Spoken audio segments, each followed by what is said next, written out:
Selamat pagi. Untuk pagi hari ini saya akan mereview tentang tanaman kecombrang, karena memang banyak sekali yang masih ragu-ragu tentang tanaman kecombrang ini, apakah bisa dikonsumsi atau tidak.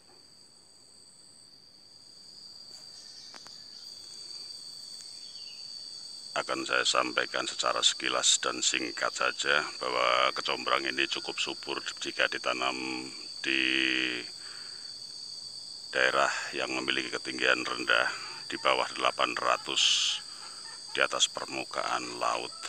Nah, ini tanaman ini cukup subur pertumbuhannya.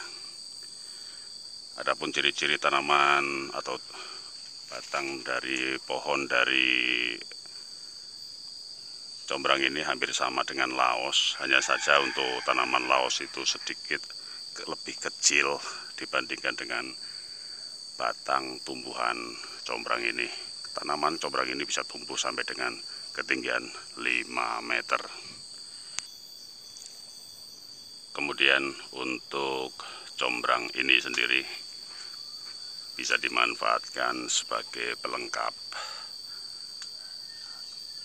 pada saat kita mengolah lauk atau sayuran yang untuk kita konsumsi sehari-hari. Jadi tanaman combrang ini cukup nikmat jika dicampurkan dengan beberapa olahan kuliner sayuran untuk bisa kita konsumsi sehari-hari. Kemudian di sini combrang ini sudah mekar ya, dan yang ini adalah masih kuncup. Nah, ini sudah mekar.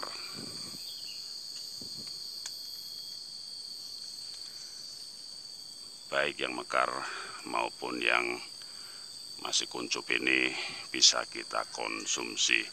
Kebetulan beberapa kali saya lihat di supermarket yang dijual itu yang masih kuncup seperti ini, harganya memang cukup lumayan mahal. Bisa sampai 5.000 bahkan sampai 10.000 satu buahnya. Alangkah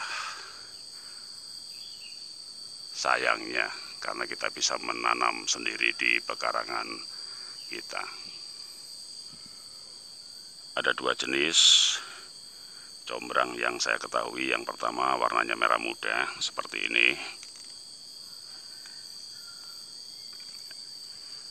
Itu biasanya bunga ini dihasilkan oleh batang kecombrang yang warnanya hijau seperti ini ya. Jadi kalau batang pohonnya hijau seperti ini, maka bunganya warnanya merah muda. Kemudian jika batangnya warnanya merah seperti ini, maka bunga yang dihasilkan pun akan ikut merah sekali. Seperti ini.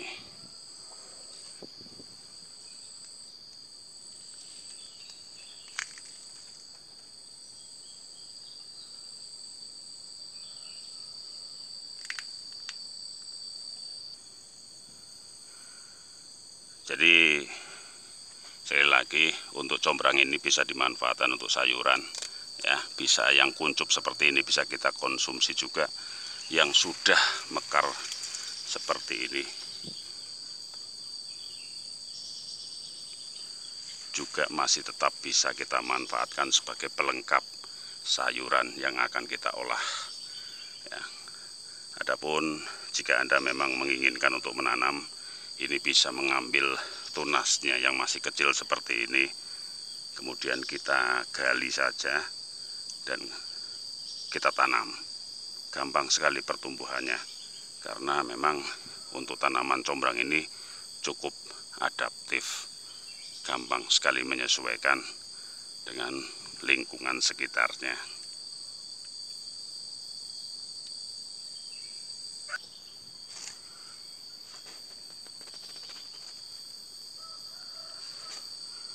Di samping memiliki kenikmatan jika digunakan sebagai campuran atau tambahan kuliner atau sayuran seperti kita campurkan untuk membuat pecel, kemudian bisa digunakan untuk sambal terasi dicampurkan.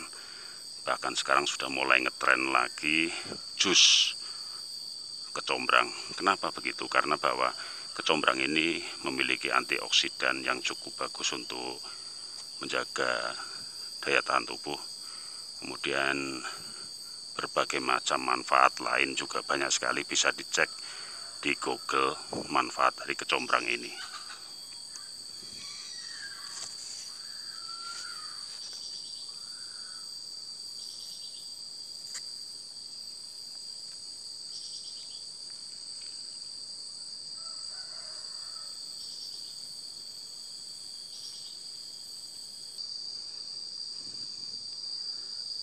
Oke para sahabat sekalian, saya kira itu untuk pagi hari ini yang bisa saya sampaikan. Hanya kebetulan saja saya main ke kebun, dan secara kebetulan juga saya melihat bahwa kecombrang di kebun saya sudah mulai berbunga. Maka saya ingat untuk menunjukkan manfaat, kemudian menjawab pertanyaan apakah kecombrang ini bisa dikonsumsi atau tidak. Jawabannya adalah sangat bisa dan sangat enak. Terima kasih atas perhatiannya, semoga bermanfaat. Selamat pagi.